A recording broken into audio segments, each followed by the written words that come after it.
दुकान। लक्ष्मी जी की दो बहुएं थी, सुमन और राधिका, और दो बेटे, अजय और सुशील। लेकिन लक्ष्मी जी के बहू बेटे उनको अपने साथ रखने को तैयार नहीं थे। बहुओं के तेज स्वभाव के चलते लक्ष्मी जी को अपना ही घर छोड़कर एक किराए की कोठरी में रहना पड़ रहा था।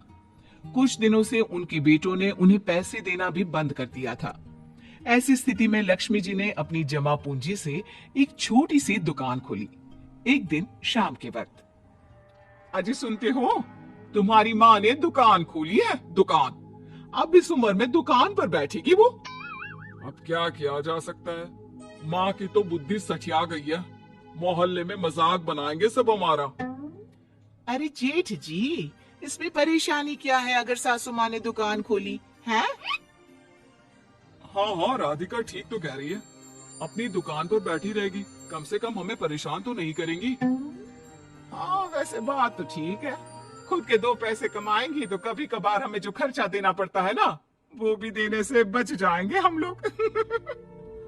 फिर किस बात की परेशानी, खोलने दो माँ को दुकान, हमें क्या। वैसे भी अपनी कोठरी में चुपचाप रह रही है ना, चाहे दुकान खोले या मॉल बनाए, हमें उससे क्या लेना देना। अगले दिन सुमन अपनी सास की दुकान पर पहुंचती है। सासू माँ, आपकी दुकान में शक्कर है क्या? शक्कर जरा 1 किलो दे दीजिएगा। हाँ हाँ बहू है ना, लो बेटा 1 किलो क्यों, 2 किलो ले जाओ। सोच लो सासू माँ, घाटा हो जाएगा आपको, पैसे नहीं देने वाली मैं। देखो सुमन, ये मेरी दुकान है और यहाँ पर जो भी कोई सामान खरीदने आता है उसे पैसे तो देने ही पड़ते हैं। अरे सासू माँ, ऐसा क्यों कर रही है आप? अरे देखो ना, घर पर आपका बेटा और पोते पोती दूध में शक्कर डालने के लिए कब से इंतजार कर रहे हैं। जरा उनके बारे में तो सोचिए। अरे ऐसी बात है क्या? अब मुझे नहीं पता था। बहू एक काम करो, वैसे भी पहली बार आई हो ना, ये शक्कर तुम ऐसे ही ले जाओ, पैसे देने की जरूरत नहीं है। अगले दिन राधिका भी अपनी सास की दुकान पर पहुंचती है। प्रणाम सासू माँ, कैसी चल रही है आपकी दुकान? बस बेटा, जैसे तैसे करके काम चला रही हूँ। तुम बताओ, घर में सब राजी खुशी है ना? हाँ हाँ मम्मी जी, सब कुछ ठीक ठाक है। बताओ राधिका बहू, कैसे आना हुआ, कुछ काम था क्या? वो ना मम्मी जी, मुझे जरा 5 किलो आटा चाहिए था। मेरे पैर में ना बहुत दर्द है, इसलिए बाजार तक जाने में ना तकलीफ हो रही थी। घर पर बच्चे भूखे बैठे हैं, सोचा आपसे ही ले लेती हूँ। हाँ हाँ क्यों नहीं बेटा, ये लो 5 किलो आटा ले जाओ। हाँ लेकिन मम्मी जी, आपने जिठानी जी को शक्कर फ्री में दी थी, तो मुझसे भी पैसे तो नहीं लेंगी ना? अच्छा ठीक है बेटा, कोई बात नहीं, तुम ऐसे ही ले जाओ, बच्चों से क्या पैसे लेना। कुछ दिनों के बाद लक्ष्मी का बेटा अजय दुकान पर पहुंचता है। कैसी हो माँ, दुकान तो अच्छी चल रही है ना तुम्हारी, सब मोहल्ले वाले तारीफ करते रहते हैं। अब क्या करूं बेटा, तुमने तो मुझे सहारा दिया नहीं, गरीब माँ को घर से बाहर निकाल दिया।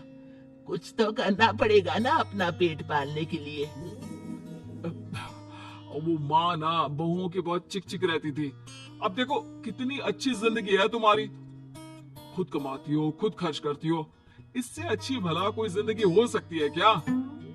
हाँ बेटा, दिल को बहलाने के लिए तुम्हारी ये बात भी सही है, लेकिन कोई बात नहीं बेटा, मैं खुश हूँ। अच्छा माँ, मैं क्या कह रहा था, जरा 500 उधार तो दे देना। कमाल की बात है बेटा, तुम मुझसे पैसे उधार मांग रहे हो, तुम्हारे पास पैसों की क्या कमी है? अरे माँ, इस महीने की तनख्वाह नहीं आई और आप तो अपनी बहू को जानती है ना, उसे शॉपिंग करनी है, जल्दी वापस लौटा दूंगा माँ। ठीक है बेटा, ये लो 500 रुपए, लेकिन देखो कुछ दिनों में वापस दे देना, मुझे अपनी दुकान के लिए माल भी तो खरीदना है। हाँ हाँ ठीक है माँ, जल्दी पैसे लौटा दूंगा। बहुत दिनों तक अजय अपनी माँ लक्ष्मी के पैसे वापस नहीं देता और सुमन और राधिका बार बार किसी न किसी बहाने से अपनी सास लक्ष्मी की दुकान से बिना पैसे दिए खूब सारा सामान ले आती है, जिसकी वजह से लक्ष्मी को अपनी दुकान में बहुत घाटा होता है। फिर एक दिन जब राधिका सामान लेने के लिए लक्ष्मी की दुकान पर पहुंचती है, सासू माँ जरा वो 1 किलो दाल तो देना। नहीं बहू, अब मैं तुम्हें या सुमन को कोई सामान फ्री में नहीं देने वाली। तुम लोगों ने कभी कोई मदद नहीं की मेरी, उल्टा मेरी दुकान से फ्री का सामान ले जाकर मुझे मुश्किल में डाल दिया है। लेकिन मम्मी जी, हम तो आपके बच्चे हैं ना। अगर इतना ही मेरे बच्चे हो तो फिर मुझे घर से बाहर क्यों निकाल दिया? देख बहू, अब मैं तुम्हें 1 रुपए का सामान भी फ्री में नहीं दूंगी, और जाकर सुमन को भी कह देना, आए दिन तुम्हारा पति मुझसे उधार ले जाता है और वापस भी नहीं लौट आता। राधिका गुस्से में घर वापस आती है। घर आने के बाद, क्या हुआ राधिका, बहुत गुस्से में लग रही हो तुम? सासू माँ की दुकान पर गई थी ना? सासू माँ का तो कुछ करना पड़ेगा, जब से ये दुकान खोलकर बैठी है, अक्कड़ तो देखो उनकी। अरे लेकिन हुआ क्या है? होना क्या है, दाल लेने गई थी, मुझे 4 बातें सुनाकर उल्टा भेज दिया, कुछ दिया भी नहीं। ये तो सासू माँ ने ठीक नहीं किया। देखो मेरे पास ना एक बहुत अच्छा प्लान है। कैसा प्लान भाभी? हम अपनी सासू माँ की दुकान में किसी चोर से कहकर चोरी करवा देते हैं और सारा सामान अपने घर मंगवा लेंगे। उसके बाद हमारे पास फ्री में सामान भी आ जाएगा और सासू माँ की अकल भी ठिकाने आ जाएगी। ठीक है भाभी, मैं आपका पूरा साथ दूंगी, आप जल्दी से ये काम करवा दीजिए। और 2 दिनों के बाद सुमन और राधिका एक चोर से मिलकर लक्ष्मी की दुकान में चोरी करवा देते हैं। हे भगवान, ये क्या हो गया? इस उम्र में जैसे तैसे अपना गुजारा कर रही थी, लेकिन चोर मेरा सारा सामान लेकर चले गए। हमें क्या होगा? तभी वहां पर राधिका और सुमन पहुंच जाती है। क्या हुआ सासू माँ, बहुत दुखी लग रही हैं आप? अरे क्या बताऊं, मेरी दुकान का सारा माल चोरी हो गया। अब अगर आप अपनी ही बहू बेटी को सामान नहीं देंगी तो ऐसा तो होगा ना सासू माँ। अब राधिका की बात सुनकर लक्ष्मी को यकीन हो जाता है कि इस चोरी के पीछे कहीं ना कहीं उसकी दोनों बहुओं का ही हाथ है। लक्ष्मी एक प्लान बनाती है, पैसे उधार लेकर अपनी दुकान में फिर से खूब सारा सामान ले आती है। अरे भाभी, देखा आपने, सासू माँ की दुकान तो फिर से सामान से भर गई है। हाँ वही तो, मैं तो सोच रही थी कि एक बार में उनकी अकल ठिकाने आ जाएगी, पर लगता है फिर से कुछ करना पड़ेगा। लेकिन अब हम क्या कर सकते हैं? अरे वही जो हमने पहले किया था। इसका मतलब फिर से चोरी करवाएंगे? हाँ, उसके बिना हमारा काम कैसे चलेगा? और इस बार चोरी करने हम दोनों चलेंगे, कुछ नहीं छोड़ेंगे उनकी दुकान में। सुमन और राधिका दोनों मिलकर लक्ष्मी की दुकान में चोरी कर लेती हैं और सारा सामान चुपचाप अपने घर के स्टोर में लाकर रख देते हैं। लेकिन सुबह होते ही लक्ष्मी पुलिस लेकर सुमन और राधिका के घर पहुंच जाती है। इंस्पेक्टर साहब, मेरी इन दोनों बहुओं ने ही घर में चोरी की है। अरे ना ना इंस्पेक्टर साहब, ये हम पर झूठा इल्जाम लगा रही हैं। अरे हम क्यों इनकी दुकान में चोरी करने लगे? माँ, आपको शर्म नहीं आती अपनी बहू पर झूठा इल्जाम लगाते हुए? हाँ माँ, हम आपके बेटे हैं और ये आपकी बहुएं हैं, आप ऐसा कैसे कर सकती हैं? लक्ष्मी जी, क्या आपके पास कोई सबूत है? अरे इंस्पेक्टर साहब, आप इनकी बातों में मत आइए। ये हमारी माँ है और इनकी दिमागी हालत ठीक नहीं है, इसीलिए तो हमसे अलग रहती है।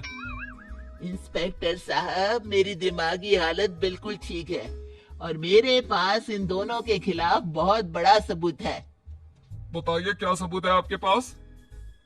आप जरा मेरी दोनों बहुओं के हाथ पानी से धुलवा दो, फिर सब कुछ साफ साफ पता चल जाएगा।